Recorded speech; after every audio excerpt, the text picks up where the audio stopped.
La superarme ukrainienne surgit d'urgence, les IMAR sont prêts, le monde applaudit, le verdict contre la Russie est tombé. Tempête balistique en URSS. Le Kremlin sombra dans la stupeur. Moscou et Saint-Pétersbourg ne sont plus sûrs. Une avalanche de coups réduira en poussière les points de soutien du régime.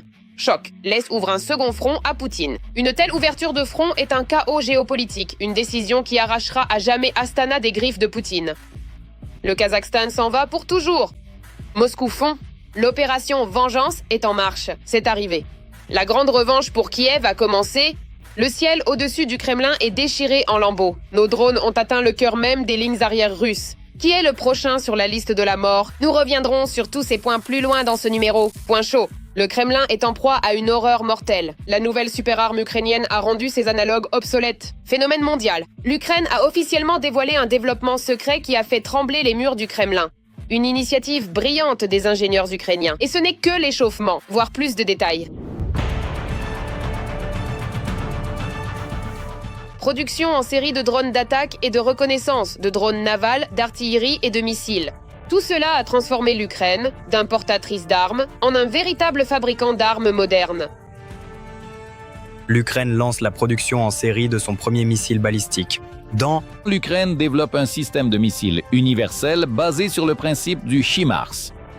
L'Ukraine a lancé la production en série de drones intercepteurs Octopus. Entreprise ukrainienne. Développement de systèmes robotiques terrestres dotés d'un module de guerre électronique. L'industrie de la défense ukrainienne a réalisé un bond en avant qui semblait impossible il y a encore quelques années. Depuis le début de l'année 2022, l'Ukraine a su démontrer un niveau de créativité et d'ingéniosité absolument exceptionnel, à tel point qu'aucun autre allié ou pays partenaire international ne s'y attendait vraiment de notre part auparavant. Nous avons montré à quel point nous pouvons être inventifs et créatifs en matière de domination maritime sans disposer de notre propre flotte ou flottille, mais en assurant un contrôle total de la mer Noire grâce aux drones maritimes. Aujourd'hui, la portée à longue distance est devenue une priorité et les drones de différents types constituent la base de l'industrie de la défense. C'est précisément sur cela que l'Ukraine mise. 110 milliards pour les drones. L'Ukraine a triplé sa production. C'est précisément grâce aux drones que l'Ukraine compense le manque de missiles et atteint la parité avec la Russie dans les airs. En fait, pour l'instant, les drones restent le moyen de frappe dominant, même dans le contexte de la portée longue distance. Autrement dit, les drones longue portée, les drones à longue distance restent dominants. Et les comparer aux missiles ou à d'autres moyens de frappe n'est pas tout à fait honnête ni juste pour le moment. Dès que nous atteindrons la production de masse et en série d'armes de missiles, la situation changera, bien sûr. C'est là le changement fondamental dans la guerre. La Russie ne détient plus le monopole technologique, même dans les airs. Et encore une fois, il ne faut pas oublier la mer, que l'Ukraine peut contrôler même sans marine. Et tout cela grâce aux systèmes marins autonomes. L'utilisation du Magur a coûté à la flotte russe plus de 500 millions de dollars. Des pertes, selon les estimations des services de renseignement ukrainiens. Avec d'autres plateformes, notamment Sea Baby, cela a systématiquement compliqué la présence et l'implantation de l'ennemi en mer Noire. Le 20 décembre 2025, l'Ukraine et le Portugal ont signé une déclaration commune sur leur partenariat dans la production de drones maritimes. Voici un autre changement important. Aujourd'hui, les partenaires ne se contentent plus de transférer des armes, mais s'engagent également dans une production conjointe. L'Ukraine et le Portugal ont convenu de produire conjointement des drones navals. La plus grande entreprise de défense de République tchèque lance une production de munitions en Ukraine. L'Ukraine et la Grande-Bretagne vont lancer la production de drones intercepteurs pour lutter contre les kamikazes. Mais revenons aux portées longues. Les drones ne sont pas le seul argument dans cette question. Un autre axe est le programme de missiles. Il s'agit bien sûr du célèbre Neptune, qui, après sa modernisation, est passé d'un système anti-navire ayant coulé le croiseur Moskva à un missile à longue portée capable de frapper des cibles terrestres. C'était, je pense, l'une de ces présentations que nous attendions depuis si longtemps, le Neptune longue portée. C'est tout de même un missile beaucoup plus technologique, utilisé de manière ciblée avec une précision chirurgicale. Mais l'arsenal de missiles de l'Ukraine est bien plus vaste, et comme l'a raconté le président ukrainien, il est activement utilisé en décembre 2025.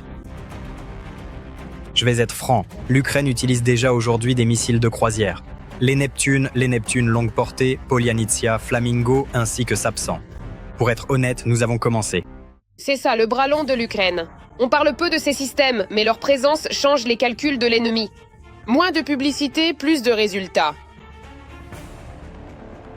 Il y a aussi des résultats dans la production de munitions de mortier et d'artillerie. Mais il ne s'agit pas seulement des munitions. Aujourd'hui, l'Ukraine produit plus d'obusiers automoteurs, 2S-22 Bodana par an que la société française Nexter ne produit de canons automoteurs César. Ce sont l'un des premiers obusiers automoteurs à châssis à roues que nous avons reçus de nos... Et il est maintenant temps de prendre un moment pour s'arrêter complètement en immobilisant tout mouvement de manière progressive et tout à fait naturelle afin de marquer une pause nécessaire dans cette action. Ou même ralentir, le complexe militaro-industriel ukrainien n'en a pas l'intention. C'est pourquoi l'Ukraine, en coopération avec ses partenaires, continuera de développer des projets de défense. L'Ukraine et la Pologne modernisent ensemble les MiG-29 que la partie polonaise va transférer. La gamme de drones, la défense anti-aérienne et l'aviation. L'Ukraine approfondit sa coopération de défense avec les Pays-Bas. La France a annoncé un renforcement de sa coopération avec l'Ukraine dans le domaine des drones. De plus, le ministre de la Défense de l'Ukraine, Mikhailo Fedorov, annonce de nouveaux développements. Par exemple, un équivalent ukrainien des drones de reconnaissance de type DJI Mavic et du Molniya russe. Et bien sûr, dans le cadre du renforcement de la capacité de défense, le ministère de la Défense poursuit la numérisation du front et met en place un nouveau système de gestion des drones. Il ne s'agit pas d'expériences isolées, mais d'un travail systémique de l'industrie de la défense. Le complexe militaro-industriel ukrainien, pendant la guerre à grande échelle, a appris l'essentiel: réagir rapidement aux défis sur le champ de bataille. Chaque année, l'Ukraine surprend par de nouvelles inventions et innovations. Et d'une certaine manière, cela change les règles de la guerre, non seulement de celles qui se déroulent en Ukraine, mais aussi les règles de la guerre et de la conduite des hostilités dans le monde entier, dans une perspective globale. Le complexe militaro-industriel ukrainien ne survit plus, il se développe. La défense est devenue systémique, technologique et à grande échelle. Cela signifie une chose: l'Ukraine aborde toute négociation non pas les mains vides, mais avec des armes qu'elle est capable de produire elle-même. Le Kremlin a reçu un coup de poignard dans le dos, le Kazakhstan ouvre un second front. À l'est, cela a commencé de façon stable, ce que Moscou redoutait le plus. Le Kazakhstan a officiellement porté un coup auquel on ne s'attendait certainement pas de la part de Tokayev. Astana prend des décisions qui pourraient changer l'équilibre des forces dans toute la région. Le Kremlin perd de l'influence là où, hier encore, il se sentait maître des lieux. Regardez les détails. Un nouveau round dans l'affrontement tacite entre le Kazakhstan et la Russie. À Astana, ils ont frappé au cœur du sanctuaire des impérialistes poutinistes russes, la langue russe. Les voisins des Russes ont décidé de modifier complètement la constitution. Les hommes politiques kazakhs ont qualifié ce processus de révision de l'architecture de l'État. Le projet des nouvelles normes prévoit des changements dans la structure du Parlement, ainsi qu'une distinction entre les droits des citoyens et ceux des étrangers. Les idées centrales du document fondamental sont l'éducation et la science, la culture et l'innovation. Mais la modification la plus discutée, reprise par les médias russes, concerne le changement de formulation sur la langue russe. La commission de réforme constitutionnelle du Kazakhstan a apporté des amendements au projet de nouvelle constitution. Selon la nouvelle formulation, la langue russe ne sera plus utilisée sur un pied d'égalité avec le kazakh, mais à côté de celle-ci. Bien qu'il soit déclaré que la modification est de nature rédactionnelle et stylistique, sa véritable signification ne deviendra claire qu'en pratique. À Astana, on a commencé à s'éloigner de Moscou immédiatement après l'invasion à grande échelle de l'Ukraine par la Russie. Les présidents des deux pays avaient souvent recours à des pics diplomatiques. Tantôt, Poutine oubliait le patronyme de Tokayev, tantôt Kassim-Jomart obligeait soudainement les diplomates russes chevronnés à chercher des écouteurs pour la traduction simultanée. Avant tout, cher Vladimir Vladimirovitch, je tiens à vous exprimer ma gratitude. Aujourd'hui, vous êtes arrivé au Kazakhstan pour une visite officielle, ayant accepté mon invitation. Lors d'interviews et d'événements publics devant un large public, le président du Kazakhstan n'hésitait pas à le rappeler. Les Kazakhs ne sont pas le petit frère. Les Russes et les quasi-unions qui sont apparus sur la carte du monde grâce à l'armée russe ne sont pas reconnus. En Russie, certaines personnes déforment toute cette situation, affirmant que la Russie a sauvé le Kazakhstan et que le Kazakhstan doit désormais servir éternellement et se prosterner devant la Russie. Je considère que cela est totalement injustifié. Ce sont des raisonnements, on peut dire, très éloignés de la réalité. Mais en fait, il a été calculé que si le droit des nations à l'autodétermination était réellement appliqué partout sur la planète, alors au lieu des 193 États qui font actuellement partie de l'Organisation des Nations Unies, il y aurait plus de 500 ou 600 pays sur Terre. Bien sûr, ce serait le chaos. C'est pour cette raison que nous ne reconnaissons ni Taïwan, ni le Kosovo, ni l'Ossétie du Sud, ni l'Abkhazie. Et apparemment, ce principe sera appliqué aux territoires étatiques classiques que nous considérons, selon notre point de vue, comme étant Luhansk et Donetsk.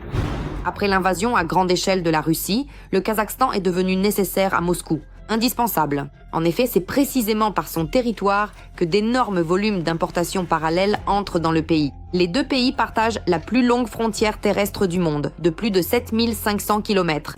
Et bien que l'administration de Tokayev aide en fait les Russes à faire la guerre, elle envoie de plus en plus de signaux, comme le remarquent attentivement les propagandistes en Russie, tantôt à la Chine, tantôt à l'Occident. C'est pourquoi, de temps à autre, des menaces de la soi-disant opération militaire spéciale sont adressées à Astana.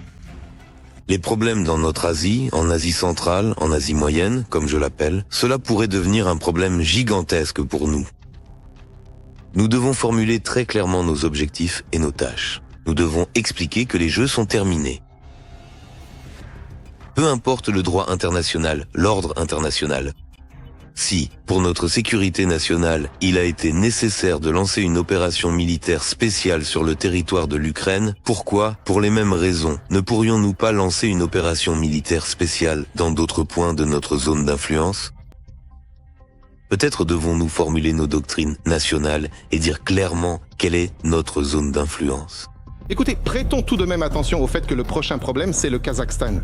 Car les mêmes procès nazis qui se déroulent actuellement en Ukraine pourraient également commencer là-bas. À propos. Tokayev comprend que le nord du Kazakhstan, où vivent environ 2 millions de Russes de souche, représente une bombe à retardement potentiel entre les mains du Kremlin, même sans menace. Solovyova. Les habitants locaux, surtout les personnes âgées, continuent d'absorber la propagande russe.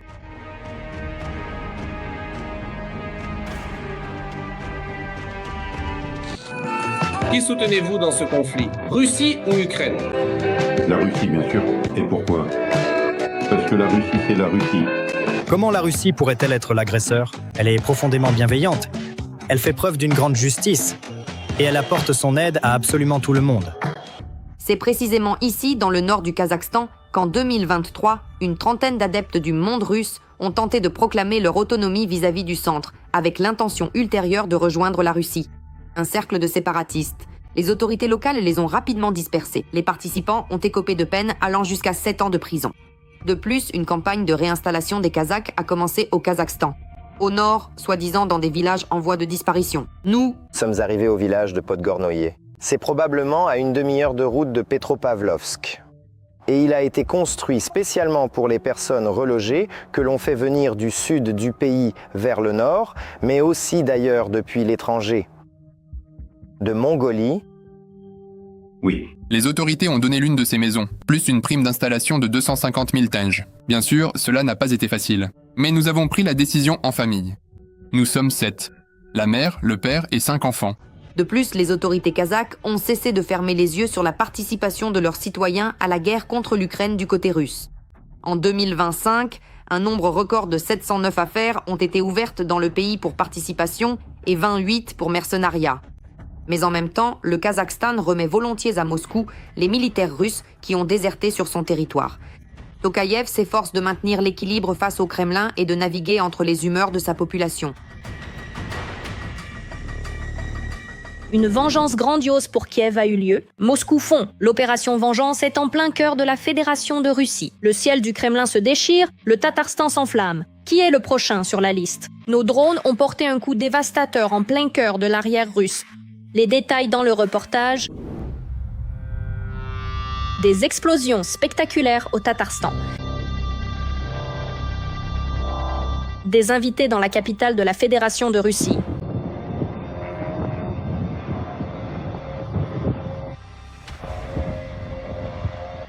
et un blackout sans fin à Belgorod.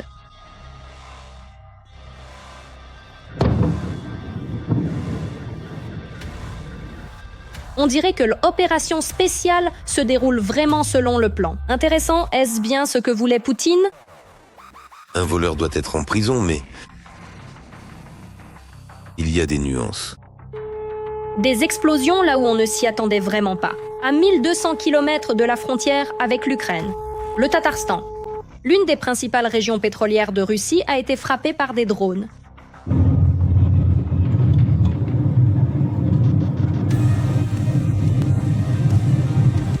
Il s'agit de la station de pompage pétrolier de Kaleikinskaya, l'un des nœuds clés du système de pipeline russe. C'est l'une des principales stations de pompage pétrolier sur le territoire de la Fédération de Russie, qui assure en conséquence le pompage et le tri des produits pétroliers pour leur transport ultérieur par l'oléoduc Droujba. Autrement dit, c'est un élément clé de l'oléoduc Droujba. Belgorod aussi a sa propre atmosphère, et apparemment, elle ne plaît pas vraiment aux habitants locaux. C'est tout simplement le sujet en ville.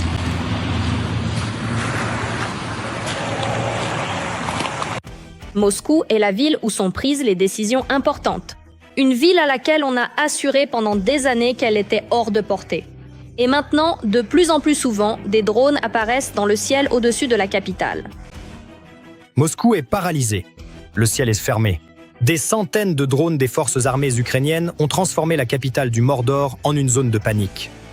Alors que les drones rétablissent pleinement l'ordre en Russie, l'Ukraine continue de recevoir le soutien de ses alliés.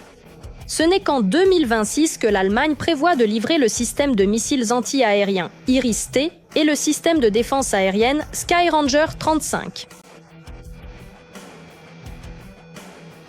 On peut dire que l'Allemagne est un partenaire clé sur le plan militaire et technique pour les forces de défense ukrainiennes. Il convient également de mentionner les livraisons de systèmes de missiles anti-aériens en provenance de Norvège. Il s'agit de systèmes de missiles anti-aériens NASAMS de haute technologie, qui sont aujourd'hui considérés comme faisant partie des meilleurs au monde. Mais l'Ukraine ne fait pas que recevoir des armes de ses alliés, elle élargit également sa coopération dans la production d'armement. Récemment, la France a annoncé l'élargissement de son partenariat avec l'Ukraine dans le domaine de l'utilisation des drones. Je suis également venu à Kiev pour tenter de travailler avec le ministère de la Défense dans des domaines très novateurs, tels que les drones. Je pense que nous reviendrons sur cette question. Nous devons absolument mettre en place un véritable partenariat stratégique sur les drones dans un délai très court. Cette année, l'Ukraine recevra environ 10 000 drones d'attaque. Toute cette production est issue d'une collaboration entre l'Ukraine et l'Allemagne. Et d'ici la fin de l'année, il est prévu d'ouvrir encore 10 entreprises conjointes similaires. Nous achetons déjà tout ce que nous pouvons en matière de drones. Nous achetons déjà tout ce que nous pouvons en matière de drones. Nous formons déjà nos soldats et nous allons chaque jour perfectionner nos efforts pour être meilleurs en matière de drones, car cela fait partie de l'avenir, de la guerre du futur. Et en réalité, c'est déjà le présent. L'Ukraine augmente rapidement sa propre production d'armement et de drones. L'un des succès les plus remarquables est le développement de ses propres missiles de croisière Flamingo.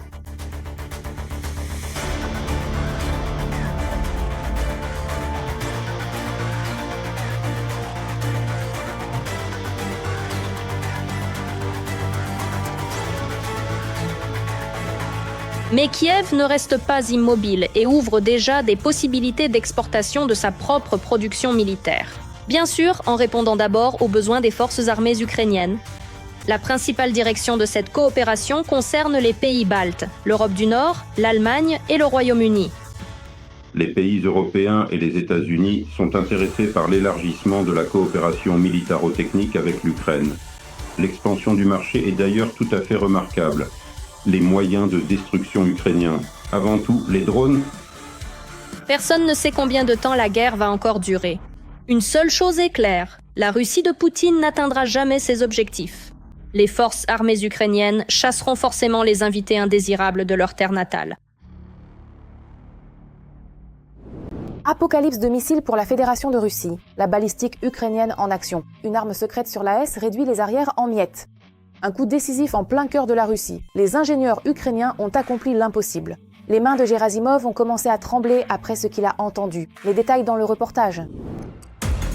Un missile ukrainien que craignent aujourd'hui non seulement nos ennemis, mais aussi, en raison de sa précision et de son faible coût de production, même les partenaires de Kiev.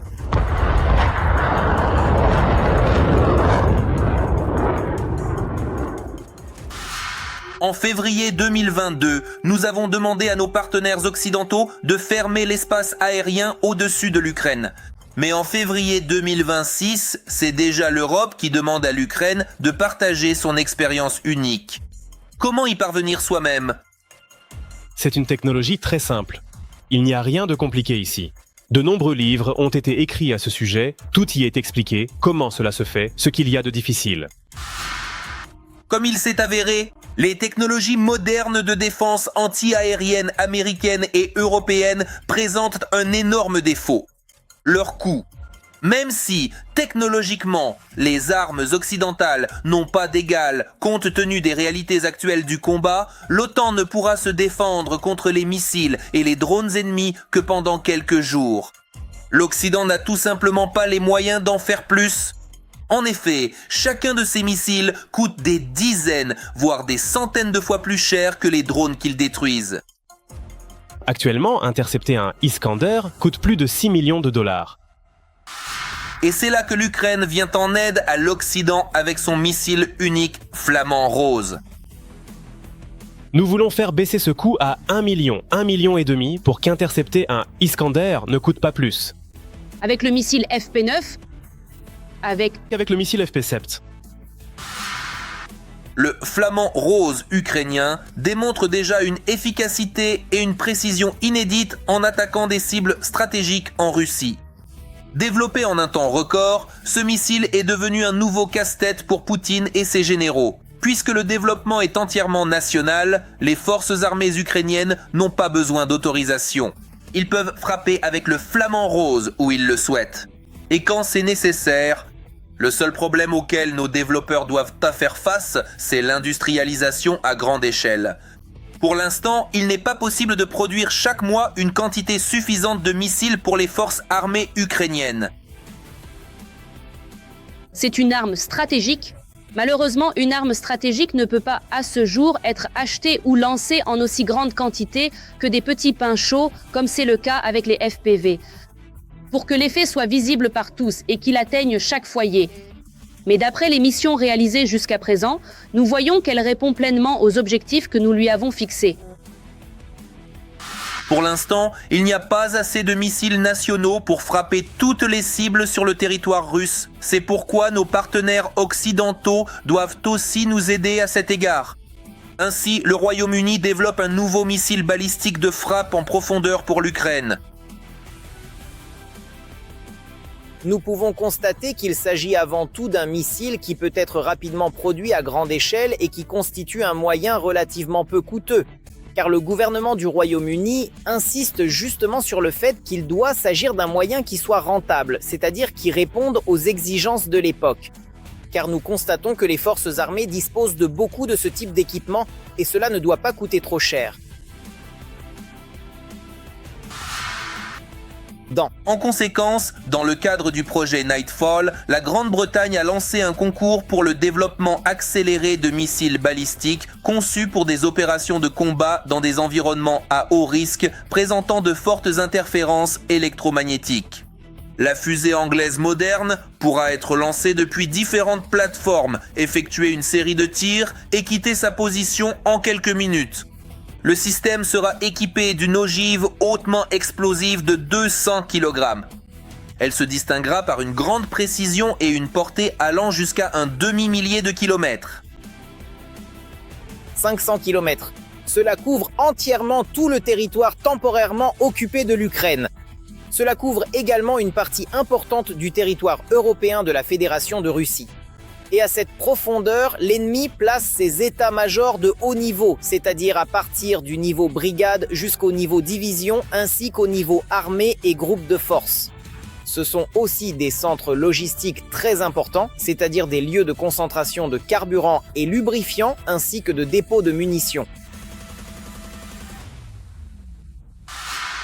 En combinaison avec le Flaming ukrainien, le missile britannique peut considérablement réduire l'envie du Kremlin et de Poutine en personne de poursuivre leur mouvement. Au lieu de lancer des frappes de missiles sur des villes ukrainiennes pacifiques, le chef du bunker devra simplement se défendre sans fin contre les missiles des forces armées ukrainiennes. La quantité et l'intensité du travail de nos forces de sécurité, utilisant des drones d'attaque, y compris contre des cibles stratégiques, épuisent les forces de la défense antiaérienne, de l'ennemi. Et la combinaison de l'utilisation d'armes balistiques et de drones d'attaque peut déjà porter un coup ciblé à certains sites critiques pour l'ennemi. Et cela n'ira qu'en empirant, du moins pour le Kremlin. Les développeurs ukrainiens promettent d'atteindre d'ici la fin de cette année les volumes nécessaires de livraison de missiles balistiques pour les forces armées, tout en créant parallèlement de nouveaux types d'armes de pointe. Cette année vise la balistique, et dans 2 ou 3 ans, un bouclier antimissile couvrira toute l'Europe. Le compte à rebours final a commencé d'urgence pour les occupants. Sur le front sud, les portes se sont ouvertes pour l'armée de Poutine. Les défenseurs ukrainiens sont entrés dans la dernière ligne droite. C'est une tempête de feu qui balaie l'ennemi de notre terre. La désoccupation frappe à la porte. Regardez les détails. Les troupes aéroportées et d'assaut des forces armées ukrainiennes sont officiellement passées à l'offensive. La veille, une déclaration correspondante a été publiée par le commandement des troupes aéroportées et d'assaut. Ainsi, en fait, l'état-major général a dissipé les rumeurs et a déclaré ouvertement. L'Ukraine avance. La tâche principale assignée aux unités est de contrecarrer les plans des occupants visant à progresser dans les régions de Dnipropetrovsk et de Zaporijia, ainsi que d'anéantir le groupement ennemi et de le repousser au-delà de la frontière. Ce secteur se trouve précisément au sein de la région de Dnipropetrovsk, un territoire clé situé dans la partie centrale de l'Ukraine, reconnu pour son rôle industriel et stratégique majeur. Et pas seulement. Ce n'est pas seulement le front sud, loin de là. C'est pourquoi il est évident que l'Ukraine utilise les ressources, les réserves dont nous disposons, ainsi que les opportunités qui se sont présentées, y compris en introduisant un certain chaos, comme la désactivation de Starlink. Dans le même temps, plusieurs analystes militaires notent que la Russie commence peu à peu à reprendre ses esprits. À Moscou, il a été décidé d'envoyer des réserves qui étaient préparées pour l'offensive de printemps vers les points de percée des forces armées ukrainiennes. Les occupants tentent également en partie de rétablir une communication fiable sur le front. Cependant, pour l'instant, ni l'un ni l'autre n'apporte de résultats significatifs. Il y a plusieurs raisons principales au succès des attaques ukrainiennes. Cela inclut la coupure de Starlink entraînant la perte d'une communication stable pour les militaires russes, ainsi que l'épuisement général des unités de Poutine sur ce secteur du front après de longues attaques ininterrompues. De plus, les forces armées ukrainiennes ont également profité des conditions météorologiques. Du même brouillard qui, auparavant, avait à plusieurs reprises joué en faveur des militaires russes. Un autre facteur essentiel du succès ukrainien a été la préparation des militaires russes de l'autre côté de la ligne de front, ou plutôt son absence quasi totale. Eh bien, je vais le dire franchement, 80% sont des troupes non préparées. Ce sont ceux qu'ils ont rassemblés dans différents villages, sous divers prétextes, mobilisation, recrutement et pression. Et donc, ils les envoient au combat. Il convient également de noter les discussions sur la libération par les forces armées ukrainiennes. La libération de centaines de kilomètres carrés de l'Ukraine a également été officiellement confirmée par les militaires. Ainsi, le porte-parole des forces de défense du Sud, Vladislav Voloshin, a déclaré que plus de 300 km² avaient déjà été libérés. Et la progression de nos combattants se poursuit. Les forces ukrainiennes contre-attaquent sur un large front d'environ 30 km de Varvarovka à Ternovadovo. Si sur toute cette distance on nettoie le territoire des militaires russes infiltrés, c'est exactement ce que cela donnera. 300 km². Le commandement souligne que les informations sur l'avancée des forces armées ukrainiennes sont communiquées avec un certain retard afin de ne pas compromettre les opérations comme cela s'est déjà produit par le passé. Mais même ce qui a déjà été annoncé publiquement permet de faire des prévisions prudentes. Les succès des forces de défense pourraient empêcher la grande offensive de printemps de Poutine. À ce sujet, on peut dire que l'Ukraine, encore une fois, sans vouloir anticiper, car la sécurité de l'opération militaire en cours est primordiale, a réussi, à mon avis aujourd'hui du moins, à apporter des ajustements à la conduite de l'opération offensive Zaporojié-Orikiv de la Fédération de Russie. Et c'est là, en effet, qu'il y a vraiment 3 points de suspension. Comme cela a déjà été souligné précédemment, d'excellents résultats sont obtenus non seulement par les unités d'assaut des forces armées ukrainiennes, mais aussi par les forces des systèmes de drones qui ne cessent d'augmenter les pertes de l'ennemi. Et le fait que les occupants soient contraints de battre en retraite a également permis de démystifier un autre mythe de la Fédération de Russie. Les gens dans ce pays finissent tout de même par manquer.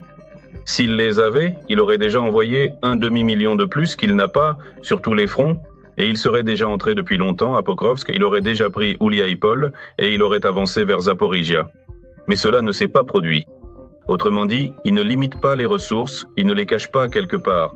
Comme beaucoup le pensent, pourquoi donc? C'est simplement qu'il n'en a pas, prêt pour la réalité. Au fait, le commandant en chef, Oleksandr Syrski, a également confirmé dans une interview à Le Monde que la guerre en Ukraine est sortie de l'impasse. Selon l'état-major, le front a commencé à reculer et ces derniers jours, il y a jusqu'à une 50aine d'affrontements quotidiens dans les directions de Ouliaïpol, Polski et Alexandrovski. Russie en enfer. Poutine lance sa chaîne de la mort. Moscou a explosé de l'intérieur. Une chasse sanglante à l'homme. C'est le début de la fin de la Fédération de Russie. La Russie s'est embrasée et ce feu ne pourra plus être éteint. Dans les rues, il se passe des choses qui glacent le sang. Regardez les détails. Poutine a déclaré 2026 l'année de l'unité du peuple en Russie. Mais qu'est-ce qui était le plus important? Nous éprouvons un respect infini et profond envers tous les peuples qui faisaient autrefois partie de la Russie.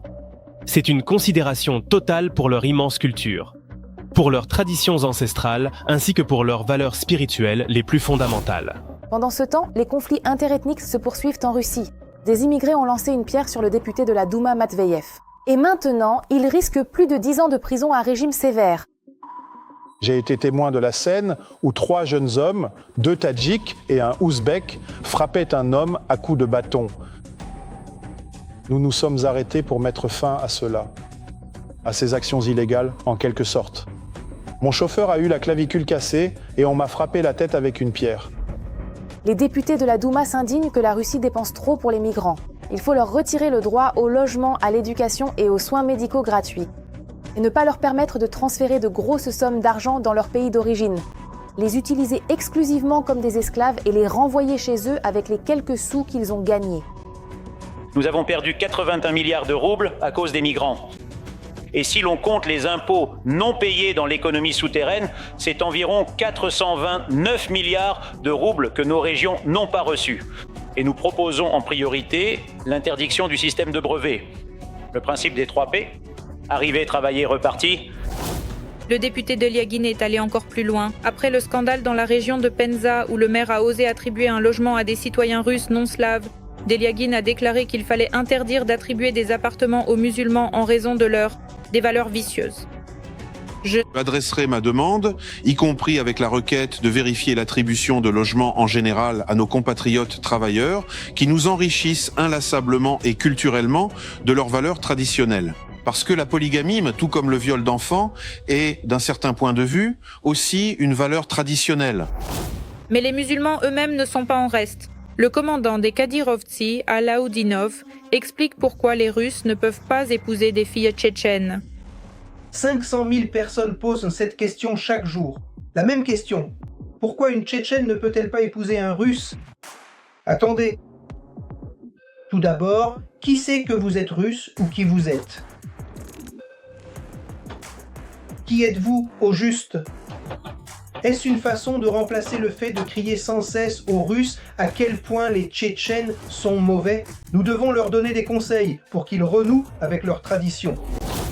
Guerrier TikTok d'Akhmat de Kadyrov. Ils se sont remis à se plaindre qu'un autre blogueur de la communauté russe aurait porté atteinte à leur honneur inexistant et les sali sur les réseaux sociaux. Nous sommes Russes, Tatars, Tchétchènes, Ossètes, Azerbaïdjanais, Géorgiens, Arméniens, Avars, Kazakhs, Biélorusses, Kalmouks et bien d'autres encore. Nous combattons et mourons. Nous subissons de graves blessures, en un mot, pour les intérêts de notre pays natal, multinational et bien-aimé, la Russie.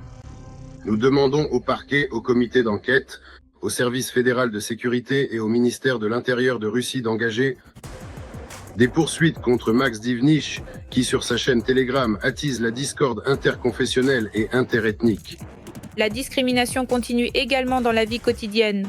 En plus de l'impolitesse dans les transports et les lieux publics, on refuse aussi de louer un logement aux soi-disant non-russes. Je m'appelle Nour Sultan. Moi, je suis citoyen russe et mon ami est citoyen du Kirghizistan. Cela ne posera pas de problème? Aujourd'hui, il faut juste que vous veniez voir. Nous pouvons aussi venir voir. Je ne sais pas, peut-être que ceux qui viendront chez nous accepteront. Eh bien, je pense que je n'ai aucune perspective, donc je n'irai pas du tout. Non, ça ne marchera pas. Avec elle, depuis l'école, ça ne marchera pas. Quand j'appelle les agents immobiliers, je comprends toujours qu'il me faut en gros une certaine stratégie. Désolé. J'ai une stratégie pour faire en sorte que le logement me revienne. Premièrement, le premier point du plan, c'est de dire le plus de mots possible au téléphone. Avant de donner mon prénom, pour que l'agent immobilier se souvienne que je parle sans accent. Il doit s'en souvenir parce que si je donne tout de suite mon prénom, l'accent, il va forcément s'imaginer quelque chose. Si je dis « Bonjour, je m'appelle Idrak », il va ensuite entendre « Je veux un appartement ». Bien sûr, tous les conflits sont oubliés quand il s'agit de la guerre. Au front, on enrôle tout le monde et le plus possible, et en priorité, bien sûr, ceux qui viennent d'arriver. C'est aussi notre tendance, c'est nous qui l'avons lancée. On attrape grâce à un raid, on enregistre et on envoie là-bas. Certains partent, je l'ai déjà dit, environ 10 000 sont partis, mais beaucoup s'enfuient aussi. Il s'avère que, peu importe combien Poutine prêche l'unité nationale, en Russie, la haine interethnique ne fait que s'intensifier. Et, chose étrange, c'est l'entourage même de Poutine qui l'alimente constamment. C'est tout pour aujourd'hui. Pour d'autres nouvelles brûlantes du front, regardez le prochain épisode.